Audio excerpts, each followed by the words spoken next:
नवीन वर्षातला पहिला ब्लॉग आणि माझे काही संकल्प. चला तर मग सांगते आजच्या व्हिडिओमध्ये. आज मी पहाटेच उठले होते 4:30 वाजता. बाहेर खूप अंधार होता कारण आज आमचे आहे बारस. त्यासाठी आईने 2 चुला पेटवल्या होत्या. एकीकडे पाणी तापायला ठेवलं होतं आंघोळीसाठी आणि एकीकडे स्वयंपाकासाठी.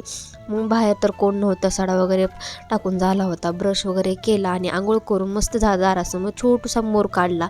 नंतर स्वयंपाकाची तयारी चालू झाली. आईने भाकरी टाकल्या, जवळपास 50 भाकरी त्यांनीच टाकल्या.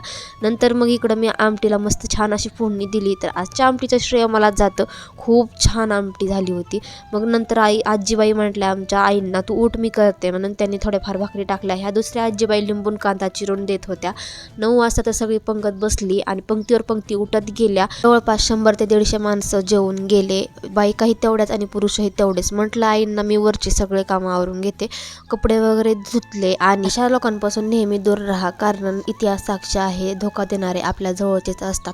समोर गोड बोलणारे आणि पाठीमागे निंदा करणारे लोकांपासून लांब राहणं आणि येणाऱ्या वर्षामध्ये 365 दिवस कंटिन्युअसली माझे व्लॉग अपलोड करणं हाच माझा नवीन वर्षाचा संकल्प आहे. तसंच 2025 मध्ये जसं तुम्ही प्रेम दिलं तसंच 2026 आणि येणाऱ्या पुढील वर्षामध्ये सुद्धा तुमच्याकडून प्रेमाची खूप अपेक्षा आहे. आजचा वार गुरुवार आणि नवीन वर्षाचं अन्नदान घडणं म्हणजे खूप मोठा योगायोगच म्हणायचं.